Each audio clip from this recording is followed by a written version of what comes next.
जय श्री कृष्णा, जय श्री राम, जय गौ माता, जय राधे श्याम। और आप सब कैसे हैं? आप देख रहे हैं तुलसी तपोवन यूट्यूब चैनल और इस वीडियो में हम चर्चा कर रहे हैं प्रदोष व्रत कथा। सबसे बड़ी बात यह है कि जून के महीने का अंतिम प्रदोष व्रत है जो 23 तारीख को है। पूजा का समय है, रात्रि को इसका टाइम है 7:24 से लेकर के, और ये पूजा का टाइम रात्रि को लगभग 9:18-19 तक का ये टाइम है। और इसी समय में आप कथा सुनिएगा और प्रदोष का व्रत कीजिए और पूजन कीजिएगा। पिछली वीडियो में मैंने निवेदन किया, भविष्य पुराण से मैंने ये बात कही गई थी कि भगवान नारायण ने ये कथा माता लक्ष्मी को प्रदोष व्रत की सुनाई है।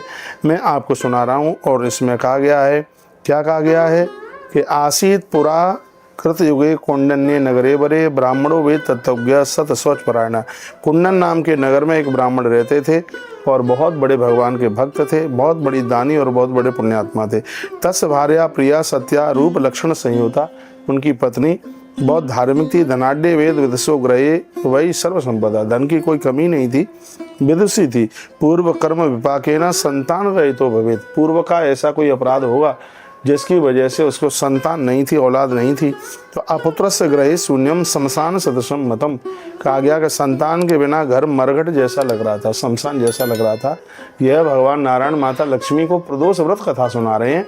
भगवान शंकर ये कथा पार्वती को सुना रहे हैं और नंदी जी महाराज ये कथा कार्तिकेय जी को सुना रहे हैं। सूर्य जी महाराज सौनक ऋषियों को सुना रहे हैं और यही कथा सनत कुमार भगवान वेदव्यास को सुना रहे हैं। और यही कथा हम आपको निवेदन करने के लिए जा रहे हैं। ये कथा कई जगह चल रही है, भविष्य पुराण की कथा है, तो इसको सुन लीजिए। क्या लिखा? अपुत्रस्य ग्रहे शून्यम शमशान सतसम मतम।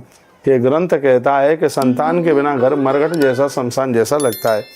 तो कहा गया कि दंपत्ति तेन दुखेना छीड़ऊ जातो शरीर था।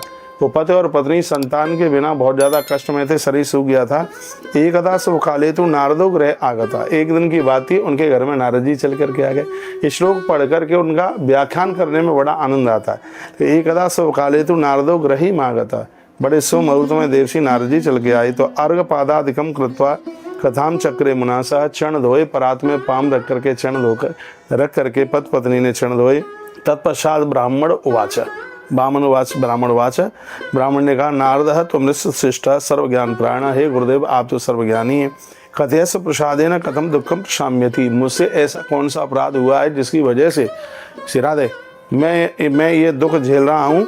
आप बताइए। दानेन किन देवेश व्रतेन नियमेन। ऐसा मैंने कौन सा दान नहीं किया जिसके बिना मैंने पुत्री हो गया? तीर्थेन च मुनि श्रेष्ठ संतानम में कथम भवेत। अब मैं कौन से तीर्थ में जाऊं, कौन सा दान पुण्य करूं जिससे मुझे संतान मिल जाए? तब नारद जी कहने लगे, शृणु विपर वृक्षामी संतानम ते भविष्यति। नारद जी कहते हैं, ब्राह्मण देवता, मुझसे तुम्हें कथा सुन लो जैसे तुम्हारे औलाद हो जाएगी, जैसे तुम्हारे संतान हो जाएगी। तो नारद जी कहते हैं, वनस्य दक्षिणे पार्श्वे बिल्व युथस्य मध्यता। ब्यावान जंगल में एक बेल का वृक्ष है। देवसी नारद जी कहते हैं बेल का वृक्ष है। भवानी सहिता शूली लिंग रूपेण तिष्ठति। और वो कहते हैं कि बेल के वृक्ष में भगवान महादेव पार्वती के सहित शिवलिंग रूप में रहते हैं। देवसी नारद जी बता रहे हैं।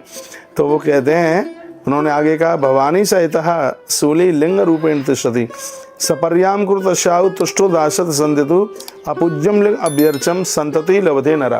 तो देवसी नारद जी ने कहा, प्रदोष की कथा में नारद जी क्या कहते हैं कि तुम्हारे संतान नहीं है, तुम पति और पत्नी दोनों उस बेल वृक्ष की जड़ों में उसे भगवान शंकर का शिवलिंग मान करके यदि उसका तुम पूजन करते हो, पूजा की पूरी विधि बताइए, घी का दिया जलाइए, चांदी के लोटे में जल और दूध भर करके और उसकी जड़ों को सींचिए।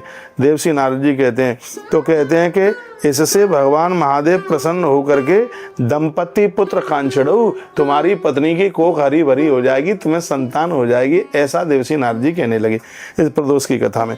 बिल मध्य ततो दृष्टवा शिवलिंगम पुरातनम बिल पत्र से जी पितेत सर्वतस्ता। देवसी नारद जी कहते हैं कि बेल वृक्ष की पूजा करने से पुरखे तृप्त हो जाते हैं और जिनके पुरखे तृप्त हो जाते हैं उन्हें संतान की प्राप्ति हो जाती है। ये देवसी नारद जी ने कहा।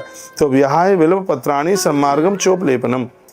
कहा गया, पंचामृत प्रक्षालय पूजाम चक्रे मनोरमाम। पंचामृत से बेल वृक्ष की पूजा करनी चाहिए और बेल के पत्तियों को तोड़ करके उसकी जड़ों में चढ़ाना चाहिए। नित्यम नियम सक्तो पूज्यम परमेश्वरम। यदि कोई नियम से 3 महीना ये कर लेता है उसको निश्चित रूप से संतान हो जाएगी। और ये कथा आप सुन रहे हैं काय की कथा है, ये प्रदोष व्रत की कथा सुन रहे हैं। तो एकदा तो गदा सोतम पुष्पारम ब्राह्मणोत्तमम, एक दिन ब्राह्मण ने फूल लिए, दूध वगैरह इत्यादि लिया और वह उस बेल वृक्ष के पास में पहुंच गया था। मूर्तम प्रतीक्षायाम तद्भार चित्रम, प्रदोष काल में उसने पूजा की, सुबह ही पहुंच गया था, शाम तक उसने इंतजार किया।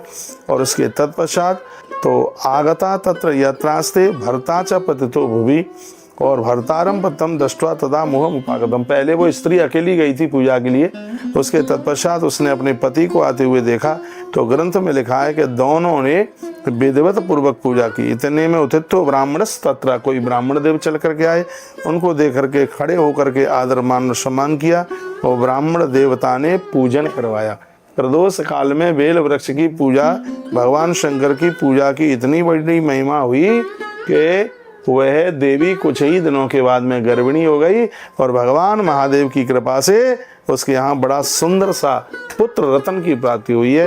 ये प्रदोष व्रत की महिमाएं। कथाम सत्वा विदानेन सर्व पापात् प्रमुच्यते, जो प्रदोष व्रत की कथा को सुनेगा उसके सभी पाप जल जाएंगे, बच्चों की उम्र बढ़ेगी और परिवार में वंश वृद्धि कभी कम नहीं होगी। इतनी बड़ी महिमा ये है। जय जय श्री भविष्य पुराणे। और ये पार्वती प्रदोष व्रतम संपूर्णम इदम तो गुजरदेश है गुजरात चार प्राप्तम। तो ये हमने ये कथा आपके बीच में रखी है। व्रतेन तो बिना नारी विधवा जन्म जन्मनि सोचंती दुख संयुता निज सौभाग्य भाग्य वेद। कहा गया कि जो देवियां जीवन में व्रत उपवास भगवान देवी देवताओं को मानती रहती हैं तो उनको कभी वैधव्य प्राप्त नहीं होता, उनकी मांग का सिंदूर शाश्वत रहता है, अटल रहता है।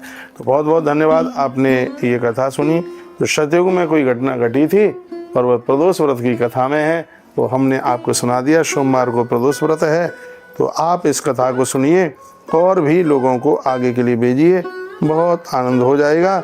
और ये कथा ताप प्रताप संतान मिटा देगी, घर में आनंद कर देगी। आचार्य जी सुने आप प्रदोष व्रत कथा, आनंद आ गया।